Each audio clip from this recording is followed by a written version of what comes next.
Hi, my name is Rochelle and you're watching or listening to Box F1 Pod. Welcome to the first episode of 2024. So this week we're going to be talking about, it's going to be a bit of a different episode. We're going to be talking about the new Ferrari movie that came out recently and that disappeared like out of discussion like so fast. I thought it was fine. I don't know why no one's talking about it. It's not nominated for anything that I know of. Just kind of like, it's like it never happened. Anyway, I went and saw it first thing in January. And for those of you who know how I feel about Adam Driver's face, which, sorry, Adam Driver, but like everyone has someone with like a face, you know? But for some reason that felt like the best thing I should do first thing in January, and I did, and it was actually really good. I really enjoyed it. I had a lot of thoughts, particularly around Ferrari then, Ferrari now, how Enzo would feel about F1 in general these days. And just, yeah, so I wanted to talk about the movie. This seemed like a good avenue to unload all my thoughts. But of course, there has been a lot happening in the F1 world in the last few weeks. So we will dive into all of that as well. So without further ado, it's time for the digital warm-up. Lap 1. Silly season came early, I guess. So first up, Guenther Steiner was unceremoniously fired from Haas. Although in theory, it has been reported that Guenther's contract technically expired and they just chose not to renew it. I'm not sure if it actually matters because it still seems like it was sudden and he like wasn't informed until last minute because he did an interview and said that he didn't really get a chance to say goodbye to anyone, which seems a bit harsh, but that's just Gene in a nutshell, isn't it? Guenther himself seemed to like take the high road. He didn't seem too salty about it, although he seemed to disagree with the idea that it's his fault that they're number 10. We all know it's not his fault. It's Gene's fault for being so stingy and refusing to put any actual money into the car, and the result is just a bunch of car parts on wheels that they hope makes it to the end of every race. But whatever, let's blame Guenther. The biggest loss is, of course, Guenther as a personality.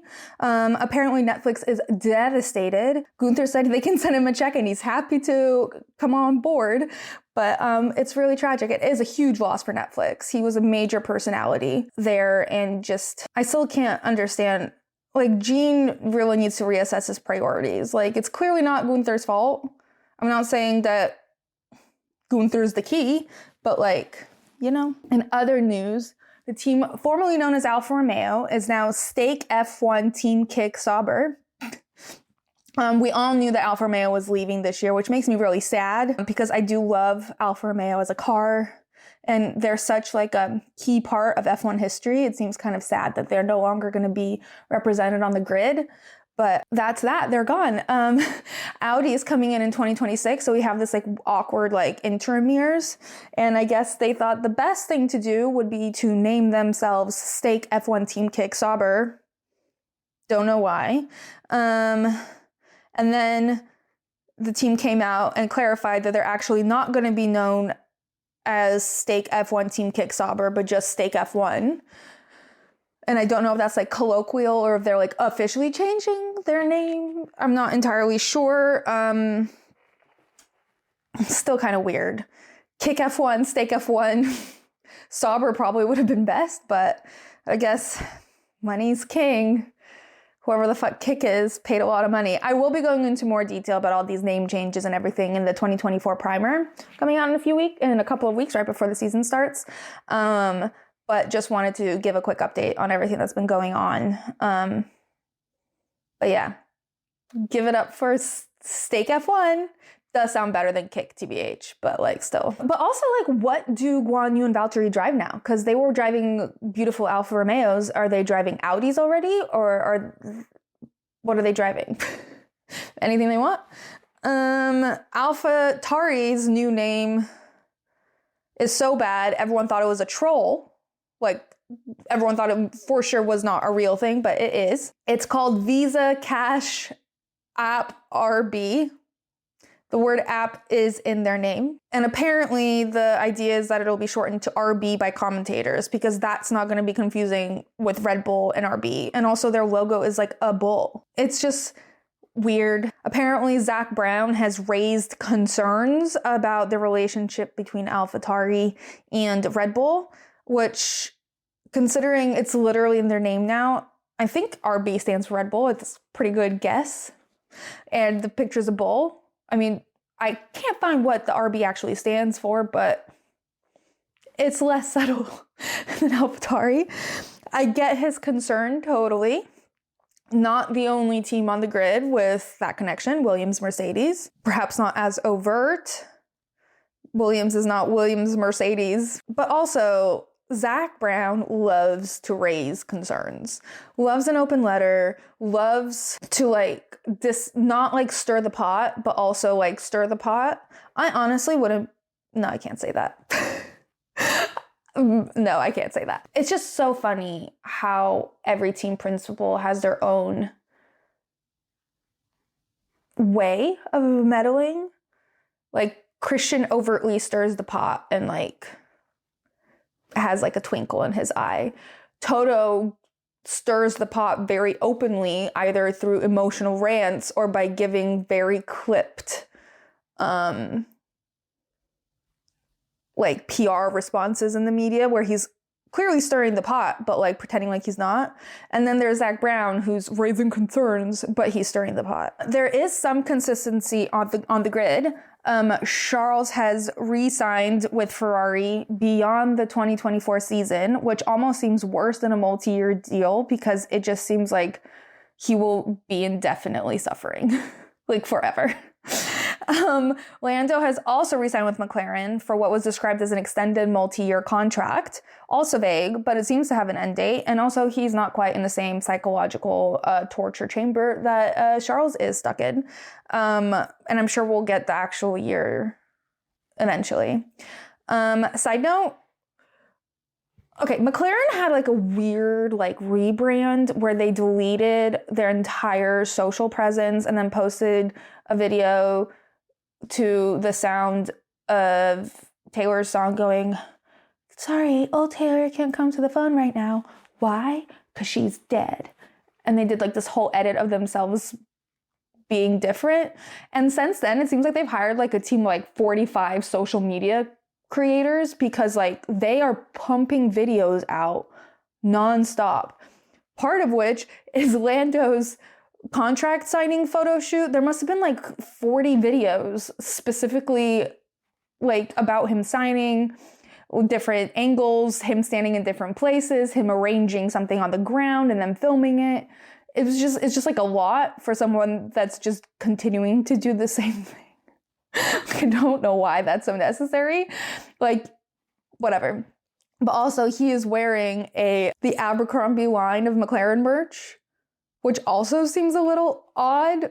Relatable, I guess, but odd. Anyway, this photo shoot made me giggle, and whoever's in charge of social media at McLaren now is trying a little hard. Like, they need to calm down a bit. It's a little over the top. Okay, so moving on. Lap 2, off-duty F1.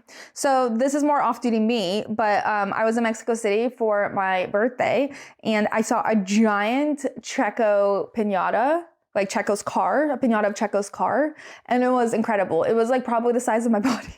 It was huge. There were also a lot less Checo ads than there were last time, or at least there was less variety. There was only one company basically that I saw, but there was also ads for Pato O'Ward, who drives for McLaren and IndyCar.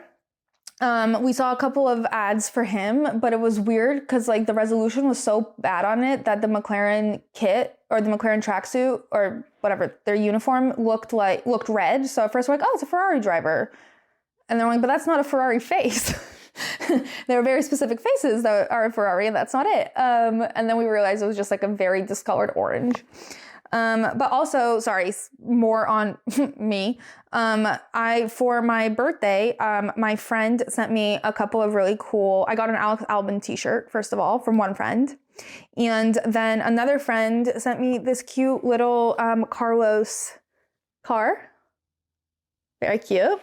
And also, he got me this really cool gin that looks like it comes in in a gasoline canister, and it's from Italy, so I'm very excited to pop that open once the season begins. Yeah. apparently I have one interest and it's F1 and I love it. All right. So back to the drivers. Who cares about me? The first thing that I really wanted to mention was that George and Fernando seemed to accidentally spend New Year's Eve again together. Like it seemed like they ran into each other and not like it was planned, but they recreated the photo of them, I think it was last year, where they both have like a cigar in their mouths and they both look like really sweaty and their shirts are unbuttoned. This time Carmen was in the photo and Fernando clearly didn't have a cigar, so he was like, those things that you blow into at parties, like the whoo, whoo. Why can't I remember what it's called? He had one of those and pretended it was a cigar. Hilarious picture. Don't know how they keep spending New Year's in the exact same place. But George and Carmen are really on a world tour. Where in the world is Carmen Sandiego? Where in the world is Carmen Sandiego? With George Russell. So they were also in Austria. They hung out with Toto and Susie Wolf. They're just on a road trip and it's great. In other news, Max, this is one of my favorite stories that has ever come out, but Max Verstappen was in Portugal, and he tried to rent a car, specifically a Mercedes, and the rental company, said no, because apparently they have an insurance policy that, cars that can go a certain speed can only be rented by someone 30 years and older. So Max hadn't been allowed to rent the Mercedes he wanted and had to settle for a slower car. And then the company found out who he was and released a statement apologizing and said next time Max wants to rent a car from them, he is an exception to the rule and can rent whichever car he wants. First of all, it's extra funny because it was a Mercedes, but also it's just funny that Max didn't even try. He could have easily proven to them that, yes, I can drive this car, quite well, actually. But he didn't. He was just like, hey, I'll take a slower car. It's just really funny. And any driver on the grid, it's actually funny that almost half of them wouldn't be able to rent that car. But all of them are overqualified to drive a fast road car. And most of them would be turned away, which is kind of funny. I think not a lot of them. I'll mention, when I go through the 2024 primer, one of the things I'm adding in is who can rent a car in Portugal, just so we get a grasp on age. But one of my favorite stories in a while. Also, there has been some interesting content in the last couple of weeks. First of all, they're all back in training, so we've seen a lot of in the gym photos. Always love seeing George Russell breathing very hard in the gym. I don't know why, it's always so funny to me. But they're all working out. And then there's Fernando, who just did a selfie video of him walking through a room going, ready to go again, opening a microwave and putting the phone in the microwave and then closing the door and turning it on. Because he's gonna cook, Great content. He for sure deserved TikTok Personality of the Year from Spain. Honestly, I think it should be a global award that he has earned. But whoever is thinking of these content pieces for him deserves half of his salary. At least. Another thing, so if you follow Charles Leclerc for a while, you will know that he does an annual trip into the mountains where he scales a snowy cliffside for no apparent reason, with a horde of people, including a videographer and a photographer, and it's very professional photo shoot as he's scaling an icy cliff. And this year he decided that what would be a great photo shoot is him eating ice cream in the snow, which maybe could have been interesting if this was a Vogue photo shoot for something in particular. But no, it's just Charles in a giant snowsuit covered to his shoulders in snow eating ice cream. And this poor man had to climb all the way to the top of this fucking mountain with a camera to film Charles eating ice cream. And I don't know who came up with the idea. It's a bizarre photo shoot to begin with, but also the work it took to make it happen is just like a lot. It's a lot. Anyway, Charles is weird online. I think the photo shoot on Twitter or X or whatever, Lando commented and put like, "You okay, bro?" I love Charles. Charles is lucky.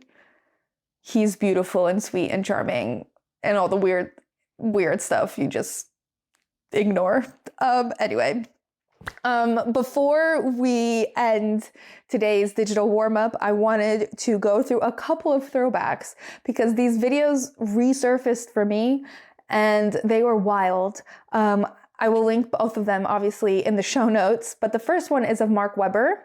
And if you don't know who Mark Webber is, he is a former Australian, he's still Australian, but he's a former Formula One driver who is Australian. And he is now the manager of like Oscar Piastri, and like also he might be one of the most beautiful men to have ever stepped foot in the paddock. Like he is not built like an F1 driver. He's just beautiful. And someone posted an edit of Mark Webber that like starts with an interview of him saying to the camera, "What's the difference between a French kiss and an Australian kiss?" And then he says, "Nothing, but the Australian kiss is down under." And then drops the mic and walks off camera. It was a lot. What I thought was hilarious was I posted it and one box from Australia commented and said, "This is something that only works on anyone outside of Australia. Anyone in Australia would just walk away." Be like, "What the fuck did you just say?" Which honestly, if it happened in real life, I don't think anyone would be like, "Oh my God," like in love, but like flustered for sure. I'm still flustered. I've watched that video like 5 times and I'm still flustered by it. Anyway, that's Mark Webber. And now for a totally different vibe. My friend Dias, friend of the pod, sent me an old clip of Brundle doing a grid walk with Ozzy Osbourne. And I'd like all of you to think back to the Machine Gun Kelly interview, which I think was one of the more unhinged interviews that have happened on the grid. This one I don't think we'll ever top this. So let me play it. I don't know if you're able to hear it. Ozzy, British TV, good to see you. Good to see you here. Sharon had some good news this week, I hear. Yeah, I've got this. I'm currently writing a musical about the life and times of Rasputin, the Mad Monk, and we just got allowing it to go on Broadway. All right, I'll try and think of a question for that answer. Did you bring the dogs with you?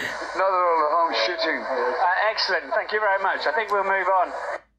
Ozzy, British TV, good to see you. Now, I know that Ozzy is hard to understand at the best of times, let alone through several audio portals.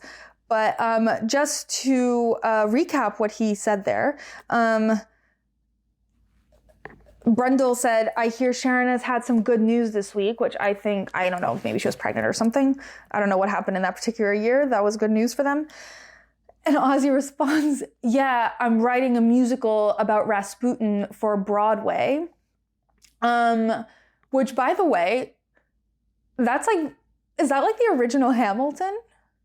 Because it kind of sounds like it is. And depending on how far he got, I am desperate for Lin-Manuel Miranda to partner with Ozzy Osbourne and deliver like a metal/rap musical about the life and times of Rasputin.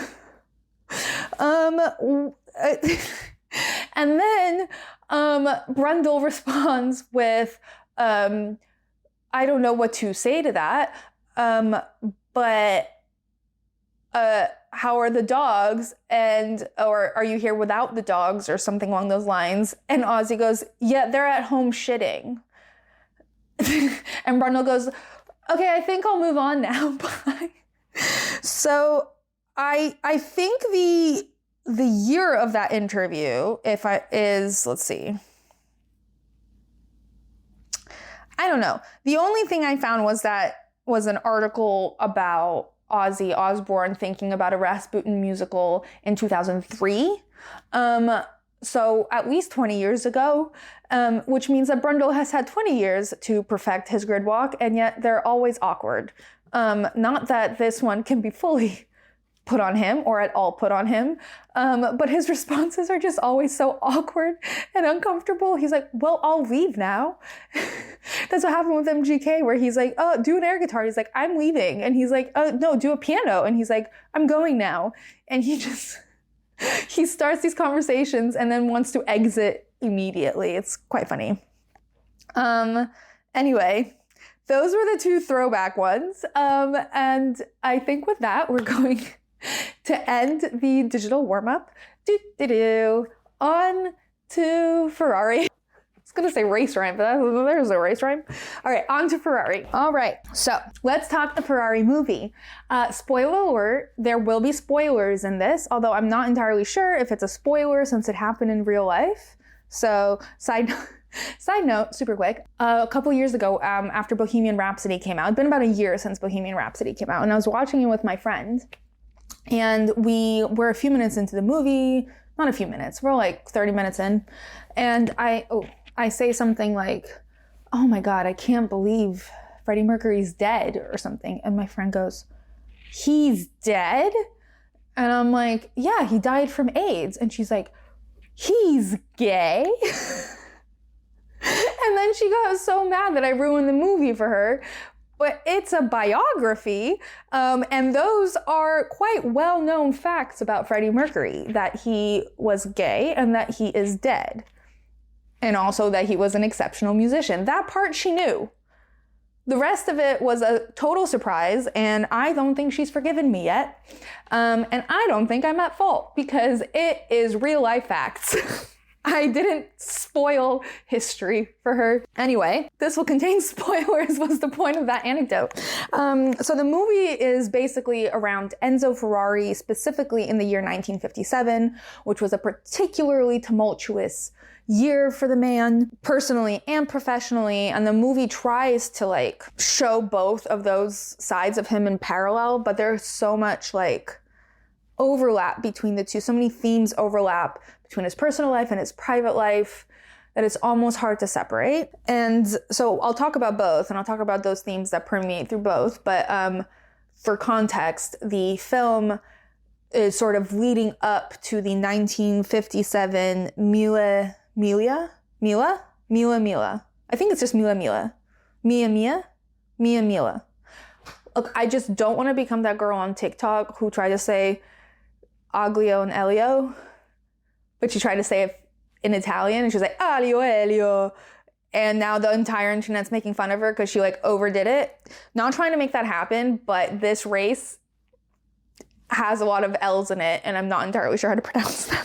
So maybe it's Mia, or maybe it's Mila, maybe it's Mila.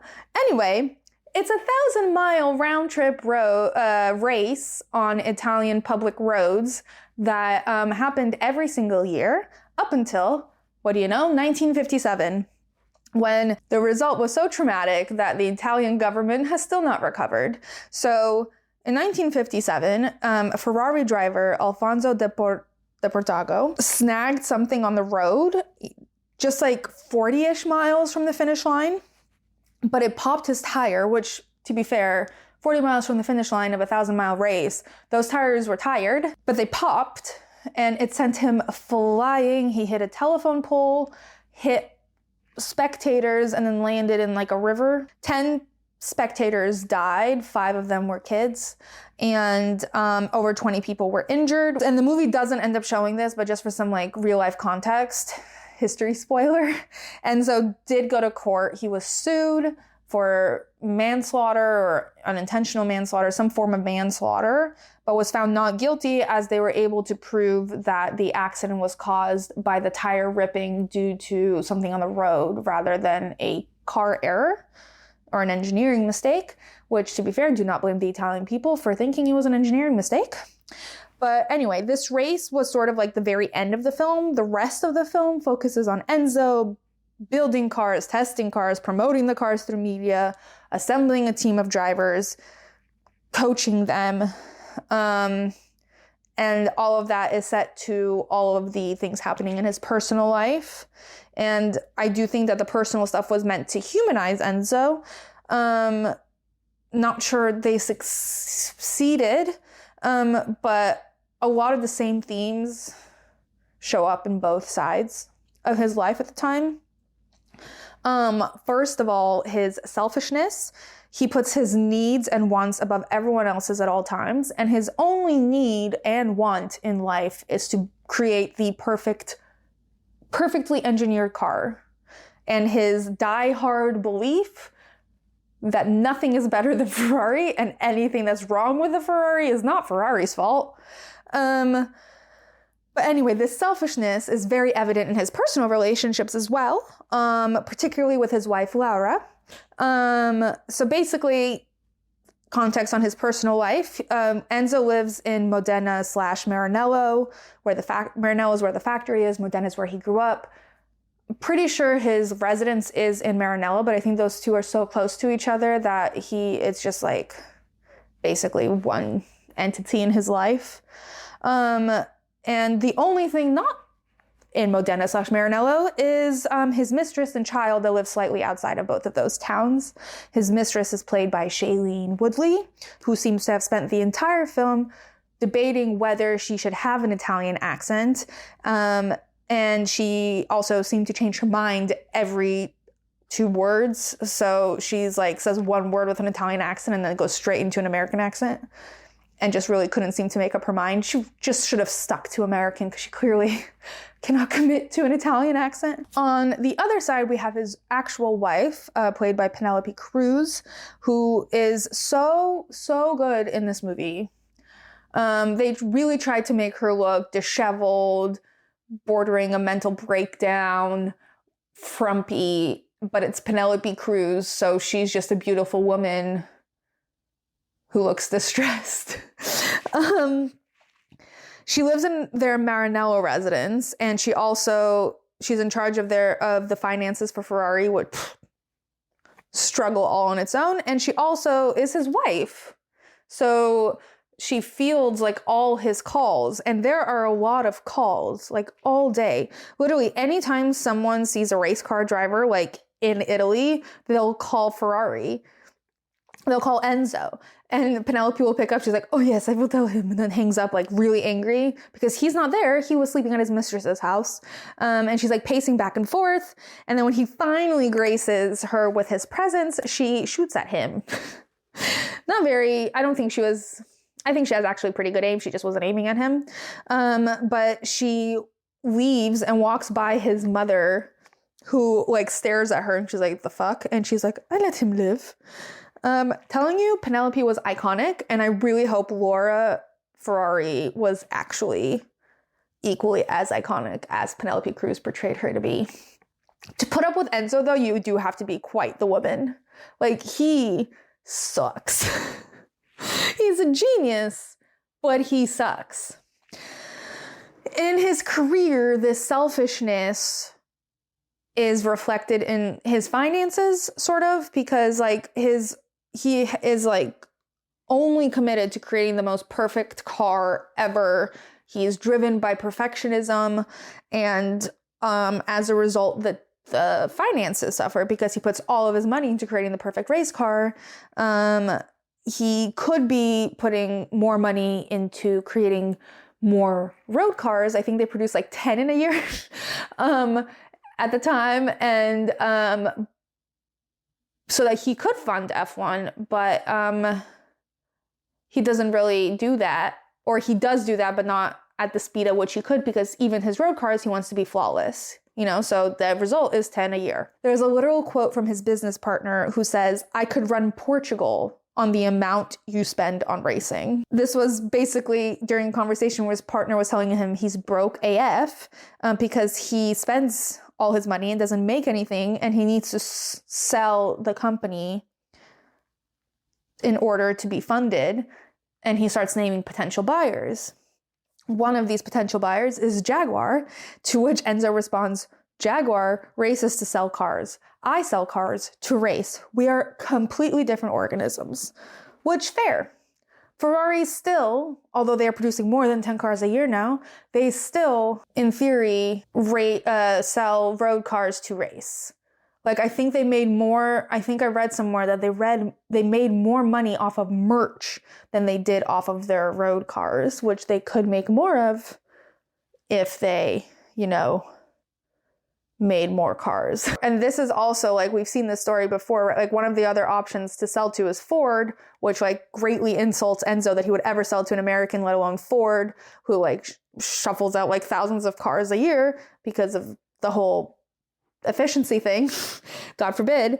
And to put into pop culture context, Ford versus Ferrari, the film, was focused on the 1963 24-hour Le Mans, which is 6 years later. Ford, considering to buy Ferrari, they go all the way to Italy to meet with them, and then they find out that Enzo used that to stage, was that a flashback? I don't think it was a flashback. Maybe it was. Assuming it wasn't a flashback, it basically took 6 years for Enzo to actually sell the company, which is when Ford came to visit, in order to, like, make Fiat jealous or whatever, and to buy Ferrari. And then Ford got really angry and was like, we're going to be Le Mans and show you what's what. Unless it took them 6 years in order to be able to beat them at Le Mans, but I don't think that's true. This film had some foreshadowing for that film, which was that Enzo is super broke, and also that Enzo's an asshole because he, like, chewed Ford out in that film. To be fair, Ford was not great. No one really liked Ford, but, like, Enzo was a pretentious asshole, and he's still a pretentious asshole, and, like, the only thing that matters to him is the Ferrari racing car, his name, his reputation, his pride, etc., etc. He lives and breathes racing. Anyways, my point was that these two concepts start bleeding into one another, as Laura, his wife, is the one who manages his finances and also owns half of the Ferrari shares, which they did during the war in case something happened to Enzo or something. So that she could still, like, manage and run Ferrari in his absence. By the way, the Ferrari factory got bombed during the war, so they had to rebuild the whole thing. So a big part of what his business partner tells him is that if Laura sells him her share of Ferrari, he has more leverage with selling the company. Anyway, he needs her share of Ferrari, which is kind of rude because she basically runs this company. So half of this film is him trying to get her to sell him her Ferrari shares. But, like, another factor that comes into this is that while she's managing his finances, she finds out that he has a second residence outside of Modena/Maranello. They have, like, a summer home somewhere else. And then she finds out he has another home. So she goes and visits it. The banker pretends it's, like, a slip up of the tongue and that there isn't a second residence, but she goes and checks, sees that he has a mistress and a child.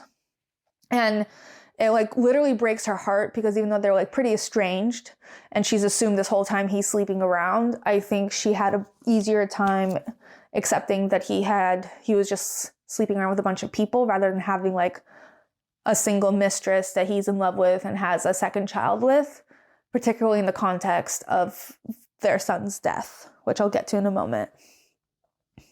So anyway, Lara agrees to sell him her shares of Ferrari for $500,000 or 500,000 lira. Enzo agrees on the condition that she doesn't cash the check before he has a chance to make a deal with Fiat. And she reluctantly agrees, but when she finds out about this child, she gets really angry. She starts thinking, like, am I going to do this? Am I not going to do this? Blah, blah, blah, blah. She ends up cashing the check, but tells him she will give him it back as a loan, not even with the only condition being, and it's not like a firm condition, but it's a request that he does honor, that the child doesn't take the Ferrari name until she's dead. And Enzo basically ends up agreeing, and his son Pietro, who I'll talk about in a minute, and only takes the Ferrari name in like the 70s after Lara dies. And but he's already been super involved in the Ferrari business. He's an engineer. He works on the F1 side of things. And anyway, he still owns a part of it. And if you Google it, you can catch him with baby Charles. He also looks a lot like Enzo. Anyways, but this leads me to the other big theme in the film, which is death. The entire movie is just defined by death after death after death. In his personal life, the biggest catalyst for so much emotional turmoil between Laura and Enzo and this illegitimate child, it all stems from the death of their son Dino. And if that name sounds familiar, it is because the Emilia Romagna track is named Autodromo Enzo and Dino Ferrari. It used to be just Dino Ferrari, but once Enzo passed away, they added his name in as well. Dino died very young, around 24 years old, from muscular dystrophy. Nothing could be done about the situation. Honestly, whenever I just had assumed that because the track was named after him that he had died in a racing incident, but he didn't even race. He was more of an engineer like his father. Though his father did race, and I don't know if Dino never even attempted because of the muscular dystrophy, but he was a very good engineer. He was designing things up to like his death, basically in his hospital bed. The death tore the Ferraris apart, but it's also what kept them together in this like toxic non-relationship that neither of them seemed to be able to let go of. Of course, part of this is also the fact that divorce is illegal in Italy at this time, so they literally couldn't let go of each other. But I do think that aside, Dino continues to tie them together. And like any respect Enzo shows Lara is more for Dino's sake than actually any contributions she may have made to Ferrari as a whole. His mother is an asshole. His mother is hilarious, but she's an asshole. At one point she talks about Enzo's dead brother and says the wrong brother died and like all of this stuff. She's a bitch to Lara. When Lara finds out about the illegitimate child, she's like, did you know? She's like, of course I knew. He needs an heir. And she's like, I gave him an heir. And she's like, yeah, you didn't really. And Lara's like, I did give him an heir. I felt really bad for Lara. Penelope Cruz is incredible. Anyway, like Enzo does not love her anymore, clearly, but he does love Dino, and she is a part of Dino, and that like keeps him with her and keeps him respecting her wishes. I firmly believe. Like Dino is so integrated into their lives despite being gone. Like the entire first sequence of the movie, like maybe 10 minutes of it, of him like leaving his mistress's house, going home, going to the barber's, going to the shop to get flowers, all of that, it turns out, was leading up to him visiting Dino in the cemetery, where he has a conversation with him, and the entire family goes every single day to visit Dino in the cemetery. Laura, the mother, him, they all go every single day to visit and talk to Dino, which is very sweet and was very sad. I do think that Dino, not only, like for a long time, whenever Shailene Woodley would ask, because like Shailene Woodley's biggest gripe was that her son needs a last name, and the son kept asking, is my last name Ferrari? Is it your last name? And Shailene Woodley kept asking Enzo, what's his last name? What's his last name? And he kept saying, Laura can't know about this. We have to keep it a secret. But really, I think it was also him scared of disrespecting Dino's memory, which is also like why he didn't really want to involve the boy in the car side of things. Even like when the boy tried to ask for an autograph of one of his drivers, he didn't give it to him like until the last minute. Like he asked him like 7 times, and every time he's like, I'll get it. Like I don't think he could accept him being involved in that side because he was still so attached to Dino and the Laura thing. But like I think it's really his attachment to Dino. But the end of the film kind of wraps that up nicely because it shows him leading Pietro to meet his brother, and he takes him to the cemetery to introduce him to Dino, and it's really sad. And then that's also right before then he gives him the autograph that he managed to get for him right before Alfonso bursts into a million pieces. But it's sort of a full circle moment, and we do know that Pietro was super involved in Ferrari, as I said. So he does come around to it eventually, but seeing him struggle with that was sad because everyone He loved his son. But this leads me to the other death in this film, and there's a fucking lot of it. Like in his professional life, the other half of this movie, the way to describe motor racing is a deadly passion, a terrible joy, which like at the time, motor racing was a death trap for everyone involved. There was literally someone dying every other day. I don't think there was, honestly, I need to get the stats on up until safety became like a priority. Like over the first 20 years of F1, 20, 30 years, how many people died a week? How many races saw at least one dead person? And also the spectators, like the drivers, yeah. And then there's the spectators that would die as a result because they were just like on the track. The very first racing death we see, I actually think is also a very pivotal scene in telling us who Enzo is as a human being. Right before that scene, there's a scene in a church where the entire congregation, which as we can assume the entire congregation is basically all Ferrari engineers and employees. They're all sitting listening to a sermon with their stopwatch out because that day everyone knew that their biggest competitor at the time, Maserati, who operated in the same area, was doing a practice session and they were planning on setting the new fastest time. Also, what like private practice sessions is there like a private thing where current F1 teams are like competing in terms of their practice session?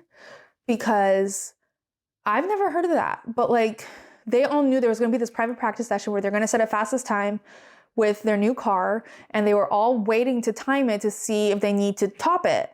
So they're sitting in church with their stopwatches out. I guess Maserati was not a religious team. And I also guess the town is so small that it's close enough to the track that you can hear the car. So they could, based on the sound of the engine of the car going around the track, they were able to time it to see if the Maserati driver beat their record, which he did. And as soon as church ended, they all ran to the track to beat the time. So they're all at this track. There's like a yellow truck that says Ferrari on it, which is kind of hilarious. And they're all on this track trying to beat this time that Maserati set like 15 minutes ago. And this man, Alfonso de Portago, shows up, who actually tried to get Enzo's attention on the road. And Enzo just drove off. Literally, he was like, I saw you at the stoplight. And then just like, the light turned green.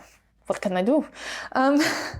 So he comes to the track, which apparently private practice sessions are actually open practice sessions. I don't know. So Alfonso shows up and he's like, I want to be, by the way, sorry, just background on Alfonso de Portago. He is a Spanish aristocrat, driver enthusiast, and he wants to be an F1 driver. I don't know if he was already like a driver, but he wants to be a driver. And so he was also in the media known as like sort of the first sex symbol in racing.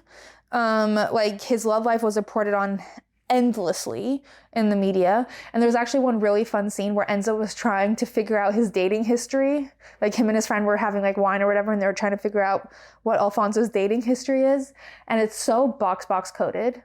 Like F1 fangirls meet Enzo, basically was that scene. But anyways, back to this scene in the practice session, Alfonso shows up and he's like, Enzo is like focused on his driver, whose name was Eugenio Castellotti. He was focused on him, and he, by the way, called him, like, you must beat this time. Eugenio's in bed with his fiance girlfriend, who they both show up on track in like regular clothes, pops a helmet on, hops in this car and starts setting times. Enzo's like dead focused on this, and Alfonso comes up. He's like, hey, I want a job as a driver. And Enzo's like, I have a driver. And Alfonso's like, okay, but like you could have another driver. And they're all standing around watching Eugenio try to set a new time. His girlfriend is there, fiance, who they changed her name in the movie, but the real woman's name was Delia Scalia, OG WAG. Bless up. They're all sitting around watching Eugenio try to set this time, and Eugenio hits a curb, flies straight out of the cockpit, like 100 meters, hits a rock and is dead. Delia is standing there like on the verge of a mental breakdown. The entire Ferrari team of engineers are like just staring at what the fuck they just saw. And Enzo turns to Alfonso and goes, "Come to my office on Monday." Like, his driver just died in front of his face and he's already hired another driver? What? And when he's talking about it later, he's discussing it later with Laura when he's trying to get money that he doesn't have to pay the fiance because, like, he's like, it's our kind of fault that he died. He also mentions this quote might be the wildest thing I've ever heard. I think Laura, out of anger, was like, "You killed him." And he was like, "I didn't kill him. His mother killed him. His mother meddled in his love life. He got distracted. And when a mother interferes in business, death usually follows." That's a wild thing to say in general, especially after someone dies in your car.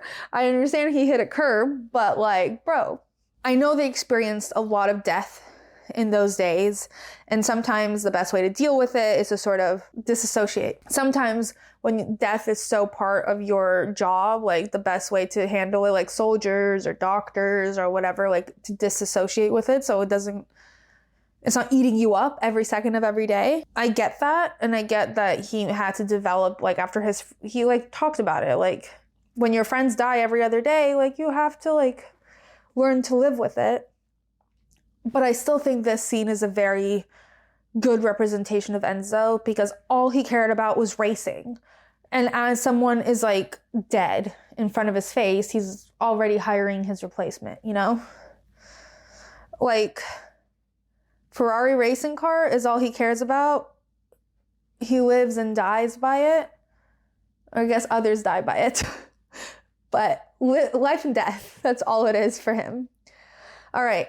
Moving on from the movie, I want to talk about some of my favorite moments and also how they pertain to like F1 today. But the first thing I have to talk about, is the special effects. So like, I remember I watched the Grand Prix, which is a film from 1966. And when we talked about it on the pod, like I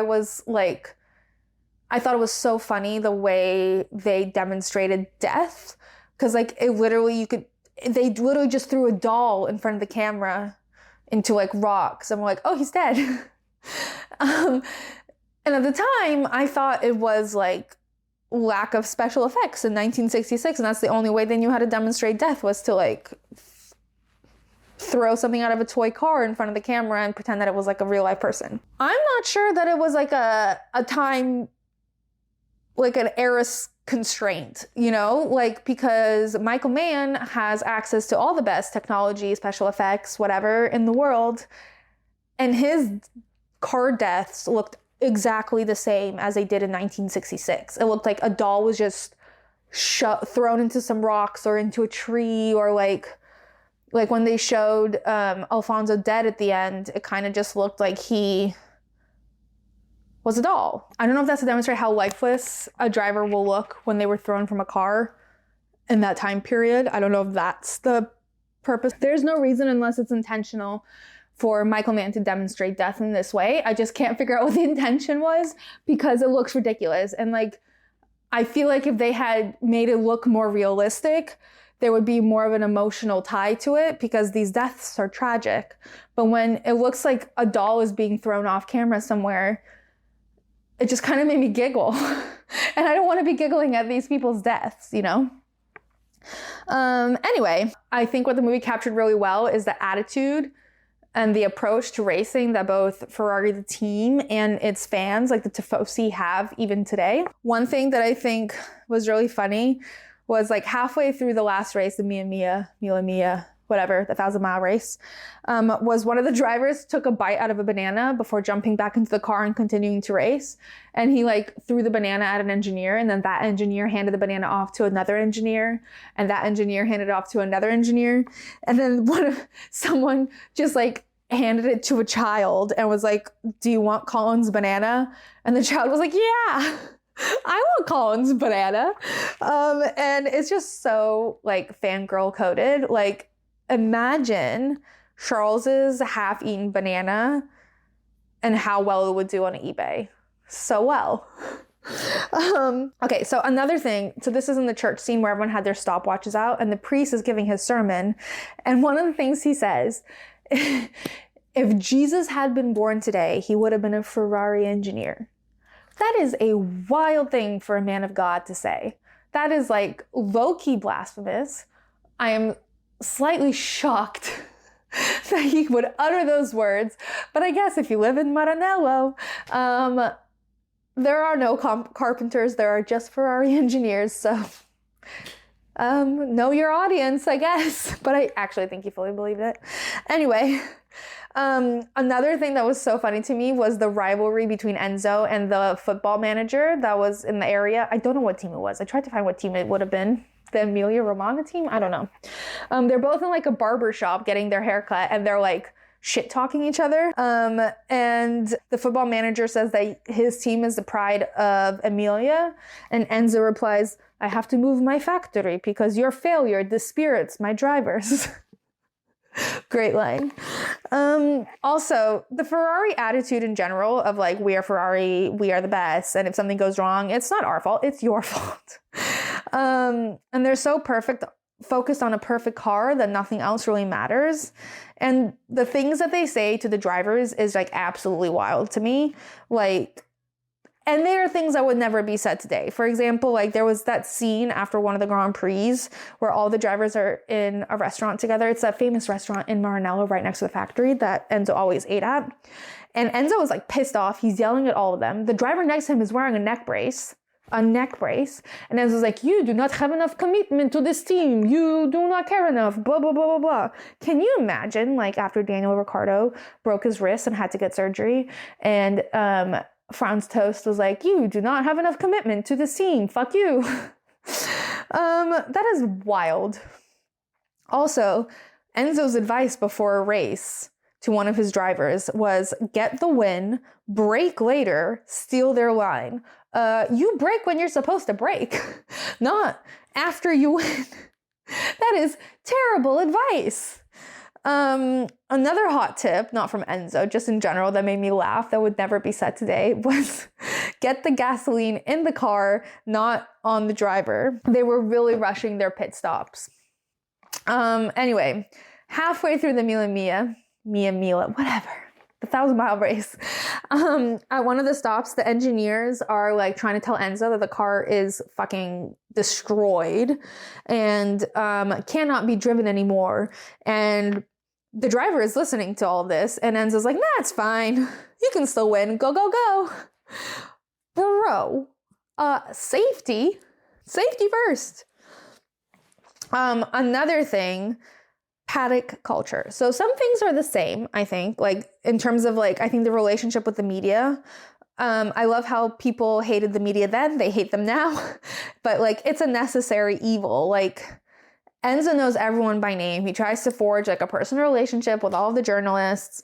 But I think it's so funny that like after like something was reported, he was mad about the way they talked about him. So he kicked a bunch of journalists out by like individually quoting what they said about him and being like, no, you can't be here. Bye.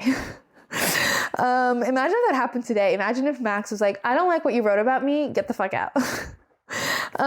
Also, I think that another thing that was really interesting was we saw Enzo strike a deal with one of the journalists to print that Ford is trying to buy Ferrari, but Enzo, is categorically denying it. And the journalist agreed on the condition that Enzo would give him a personal interview, like about himself. And Enzo agrees on the condition that the journalist doesn't print it until he lets him, which honestly is a shit deal for the journalist. I don't know why he agreed. But again, foreshadowing for Ford versus Ferrari. But anyway, another thing that I think is the same is a lot of the personality traits in drivers are kind of similar. Their ego, their like thrill-seeking, whatever. Obviously, now it's a lot safer to be thrill-seeking, but whatever. I also saw, like, in Patrick Dempsey's character, who was like the oldest driver on the Ferrari team, I saw a lot of Fernando in him. Also, by the way, he won the Mila Mia. And that was the last race he ever raced because I think the whole 10 dead people was a little much for him. And Alfonso, the Spanish aristocrat who's rich and a playboy, is obviously Carlos. But it might also just be because he's rich Spanish and drives cars and has a hot girlfriend. Anyway, the other thing that I thought was hilarious was the rivalries between teams. That's still alive and well. Like during the Mia, whatever. One of the Maserati drivers loses his car like in the middle of a random field. And so he's just standing on the side of the road being like, how the fuck am I getting home? And then one of the Ferrari drivers pulls up and he's like, yeah, get in. By the way, the cars that were used for this were a bit bigger than an F1 car, and they could fit 2 people in it because a lot of the times they had navigators so they wouldn't get lost. So this guy had an empty seat. He didn't have a navigator. And he's like, yeah, get in. So he gets in and he gets dropped off at the next pit stop in whatever the next town is. And the look on the Maserati team principal's face was of shock and horror. And he's like, what the hell happened? He's like, well, I lost the car and I needed to get here somehow. And he goes, a passenger in a Ferrari? You should have walked like 60 miles, sir. Anyway, another thing is the WAGs concept. And this like kills me. When Alfonso gets the job, he's already dating this American actress. And Enzo tells him, actresses, I admire them, but keep them away from the paddock. They distract the photographers who I want to focus on our cars. Which is hilarious because Enzo would hate the modern day grid walk, paddock, culture, environment surrounding F1. The amount of actresses that are watching the F1, he would not be happy. There's also this one scene where Alfonso's girlfriend, the American actress, comes to visit when the media is at the Maranello factory and they're doing interviews. But when she arrives, they like stop focusing on the cars and on Enzo and they start focusing on her and taking pictures of her. So Enzo's like, oh my God, let's take a picture all together in front of this Ferrari. And so him, Alfonso, and the actress all stand together in front of the Ferrari. And he like puts his arm around the actress and like pulls her into him, and it's like low-key assault. Like I'm like, why is he grabbing this woman's ass on camera? And then I realized he's not grabbing her ass to grab her ass. She was leaning against the Ferrari logo and he like pulled her in so that the logo would be in the photo. And I thought it was hilarious. Anyway, that's all my thoughts, I think, on the Ferrari film. It was a great movie. I thought Adam Driver did great despite his face. He's got the name for this film. I thought Penelope Cruz was amazing. I thought Shailene Woodley should never attempt an accent again. And I'm surprised that it hasn't gotten any nominations at all. At least a couple. It should have. But good film, and it was really fun to see how F1 and Ferrari specifically has changed over the years. I don't know how Enzo would feel about Charles. I don't know how Charles would feel about Enzo. But they're both very committed to Ferrari, so there's that. But like, Enzo was an asshole and a genius, but an asshole. But I would think that after so many years have passed, they could implement some sort of change. Like perhaps we could shift the philosophy a little so that maybe Charles and Carlos could have a fighting chance. Just a thought. Anyways, the next episode is either going to be a review of Drive to Survive or the 2024 season primer, walking through who's who, what's what, etc., etc. I haven't decided which will come first, but expect those in a few weeks. And then we're going full send into the 2024 season. There are 24 races. That's a lot. Anyway, cannot wait. Until then, comment, review, and share with potential boxes. And make sure you follow along on social at BoxBoxF1Pod to keep up between episodes. See you soon. Box.